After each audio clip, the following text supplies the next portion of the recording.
নতুন সূর্যের আবাহনে বাঙালির হৃদয়ে বেজে উঠেছে নতুনের জয়গান। ১৪৩৩ বঙ্গাব্দ পহেলা বৈশাখ। পুরনো বছরের সব গ্লানি আর জীর্ণতাকে পেছনে ফেলে আনন্দে উৎসবে মেতে ওঠে সারা দেশ। সময়ের পরিবর্তনে অনেক কিছু বদলালেও বাঙালির এই ঐতিহ্যবাহী উৎসব এখনও বহন করে তার অসাম্প্রদায়িক চেতনা ও সাংস্কৃতিক বন্ধন। রাজধানী থেকে শুরু করে প্রত্যন্ত গ্রাম, সবখানেই বৈশাখী মেলা, পান্তা ইলিশের স্বাদ আর বর্ণিল শোভাযাত্রায় বরণ করা হয় নতুন বছরকে।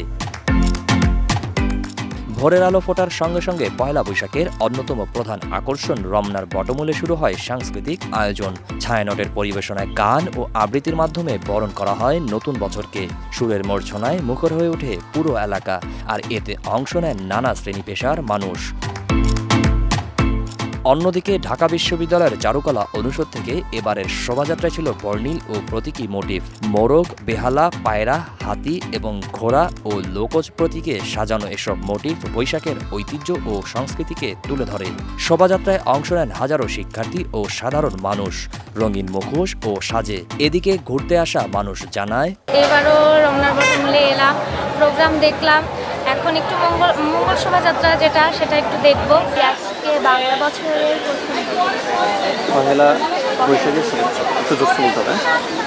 সবাইকে পহেলা বৈশাখের শুভেচ্ছা। এবার ওয়েদারটা খুব ভালো ছিল দেখে আমরা আসলে ঘুরে খুব আনন্দ পাচ্ছি ঠান্ডার মধ্যে। আর ব্যতিক্রম বলতে এখানে আয়োজনটা খুব ভালো লাগছে। আজকে বাংলা বছরের পহেলা বৈশাখের শুভেচ্ছা। একটু জোর বলতে হবে। সবাইকে পহেলা বৈশাখের শুভেচ্ছা। এখানে যেমন বটমূলে এসেছিলাম, গান শুনেছি, সবাই মিলে বসেছি, এটা একটা অন্যরকম উদযাপন। এটা হচ্ছে অন্য কিছুর সঙ্গে আমরা মিলাতে পারবো না, এই জন্য আমরা আলাদা, আমরা বাঙালি। বাঙালির এই চিরায়ত মিলনমেলায় ধর্ম বর্ণ নির্বিশেষে সবাই সামিল হয় অসাম্প্রদায়িক বাংলাদেশ গড়ার নতুন শপথে। পহেলা বৈশাখ বাঙালির কাছে শুধুই নতুন বছরের শুরু নয়, এটি নিজের অস্তিত্ব ও আত্মপরিচয়কে নতুন করে অনুভব করার দিন। নববর্ষ উদযাপন ঘিরে রাজধানী সহ বিভিন্ন এলাকায় কড়া নিরাপত্তা ব্যবস্থা গ্রহণ করে আইনশৃঙ্খলা বাহিনী। শোভাযাত্রা ও রমনা এলাকায় পুলিশ, র্যাব ও অন্যান্য বাহিনীর সদস্যরা দায়িত্ব পালন করেন। জহির রায়হান, দেশ রূপান্তর।